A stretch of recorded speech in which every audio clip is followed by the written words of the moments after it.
Welcome to Hart, where we talk about games, movies, and animes, young and old. And today we're finally going to be talking about Spider-Man Across the Spider-Verse. Somehow this movie was everything and more than what I was expecting. First, I just want to quickly get over my movie experience, like my theater experience really quick. Went with a couple of my friends. We went in a Dolby theater. It was, screening, which was awesome. Basically like haptic feedback seats on there. They do a little movement, do some stuff for you. Got some crazy audio, really nice screen. Someone brought a baby who cried like within 5 minutes because there was something that happened on screen that was kind of like, oh. And then the baby started to cry. And don't bring your baby to the movies like that. Don't bring your baby to the Spider-Man movie. And then someone behind me had the audacity to take a picture with the flash on. Probably about a quarter way through, I bet.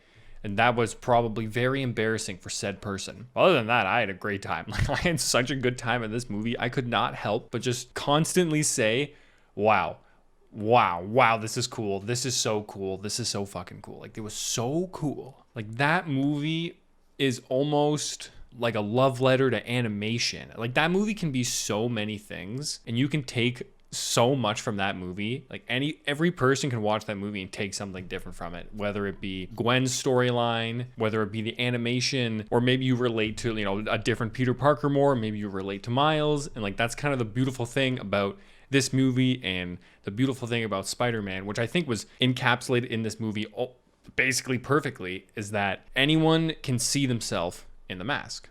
And that was the whole point of Spider-Man. That was not the intent. Like Stan Lee even says himself, that wasn't the intention at first, but he thinks that was the best thing that could have happened to that character because, he's completely covered head to toe. You can't see him at all. So anyone can picture themselves inside the suit. And they give you a lot of options to do that. And they get so many vast spiders to be shown in this movie, just like in the first movie, where you are probably going to be able to find one and relate to one, whether it be your favorite because you think that one is very cool, or you just like their costume, or maybe you actually relate to them as Peter Parker, or as Miles Morales, or as Miguel O'Hara, as whichever one. I almost forgot that was that was the beauty of Spider-Man. It wasn't just seeing 3 different Spider-Man on screen that, oh my god, they're in the same movie. No, it was actually believing in relatable characters. And even if you know a lot about this movie, like I did, like I knew a bunch about it going in, it still exceeded my expectations. There was still a twist that I did not see coming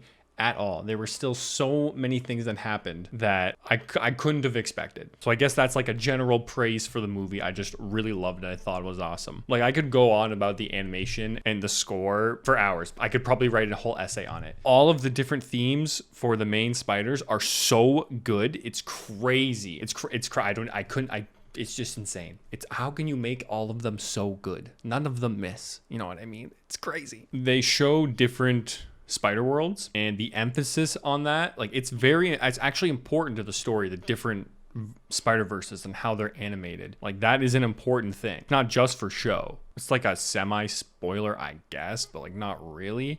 They describe Gwen's world as like a mood ring. Like it will constantly change with her emotions, and like all the colors around it will change how she feels. And like you really see that. And it's just so cool how they do it, especially how there's another character, Spider-Punk. Like every part of him is like a newspaper cutout, or like he's animated like 2D straight out of a comic book. Every single frame of him is like a different frame from a different comic book. Like it looks so good. Apparently that took 2 to 3 years to animate on its own. I'm just so impressed with that. Like that, I consider like How to Train Your Dragon. I love that movie. I think it's like one of the best animated movies ever made. And I don't know, this is up there. Like this is up there. It's really good. And you know what? There's a lot of discussion.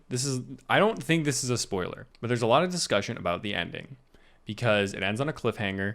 In the picture, like if you go Google Spider-Verse and you see Spider-Verse Across the Spider-Verse, and it's like 2023 action adventure, you click on it, it says Spider-Man Across the Spider-Verse Part 1. Like it says Part 1. So you know that there's a Part 2.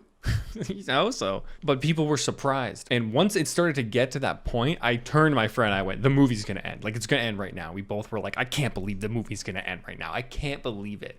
It was a huge cliffhanger. It was massive. The first movie, I could not have realized how much foreshadowing was done in the first movie. Like a lot. A lot of things come back into play in the second movie, especially at the very, very end. There's something that once you click, you go, oh my God, the beginning of the third movie is going to be so hype. Like, it's going to be so hype. This has the chance to be one of the best trilogies ever made.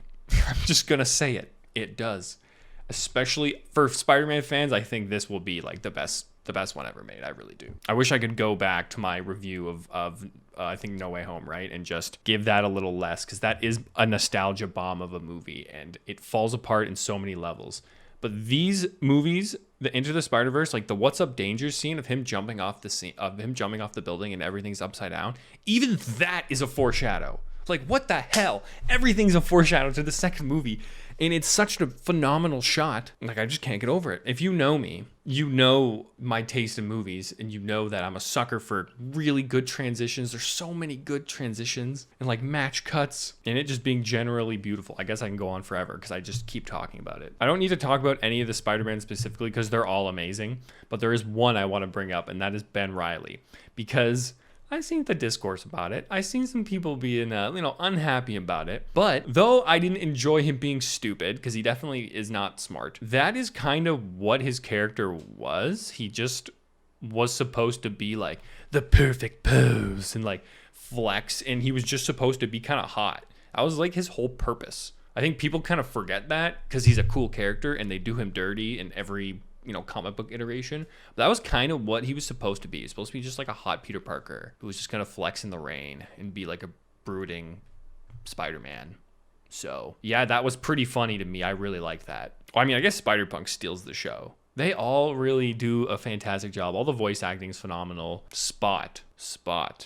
That is a villain I would not have thought of. But wow, does he go from funny to menacing? Not that quick, but it happens. I just really enjoyed this movie. I thought it was really, really, really good. I could talk about it for a long time, I think. I might even have to just make a full video about it and not necessarily like a review video. But I think that this is like a movie experience, like a theater experience type of movie. If you can go in like a Dolby theater or screening, or even just go into any type of screening, I highly recommend it. The one thing that I can actually, say about the movie that is somewhat a negative, or a critique, I should say, is there's a lot of like exposition at the beginning, the first quarter of the movie, not like at the very beginning, but a lot of characters. And it's not them going, oh, I've been bit by a radioactive spider and that. It's not necessarily that. It's just I appreciated basically they did a what happened last time almost type of thing, like give you a little recap. And then from there, there's a lot of characters do a ton of telling of things. They just tell you a bunch of stuff. And for a movie that is showing you so much, maybe that's, they just had to throw some of that stuff in there. They just needed some exposition maybe. Another thing is there were some points where a character would say something and that would make me go, well, that doesn't make sense. What that character is saying is true, then things would be different. Where there's a character who is so sure about what they are doing that I'm like, are you sure that's why these things are happening? It kind of doesn't seem that way. Are these plot holes or are these setups for the next movie? And I'm unsure of that because some of them just don't make sense. I'm like, well, no, that just doesn't add up. And then all the Peter Parkers and all the different Spider-Man, variants are all geniuses. And you kind of forget that because some of them are just funny. And then they do smart things. You go, oh yeah, right, you're a genius. But yet none of the ones you see really push against Miguel at all. And there's just so many. It just seemed like there would be more of a resistance, so to say. But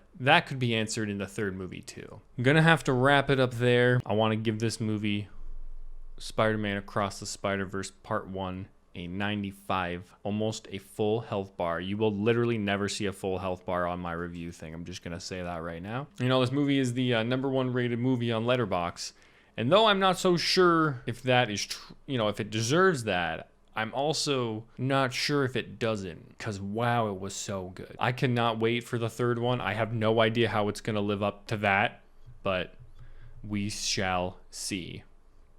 we shall see. If you like this video, come check out the channel for more. Just Jacob just got out a new my opinion on the worst trends in video games, the names of video games, by the way. I got a specific about that. I got some other video game essay ones, like my God of War video. Got an Elden Ring randomizer on the go. And some more anime game and movie reviews for you. Till next time, good afternoon, good evening, good night. We will see you later. Miles Morales is Spider-Man.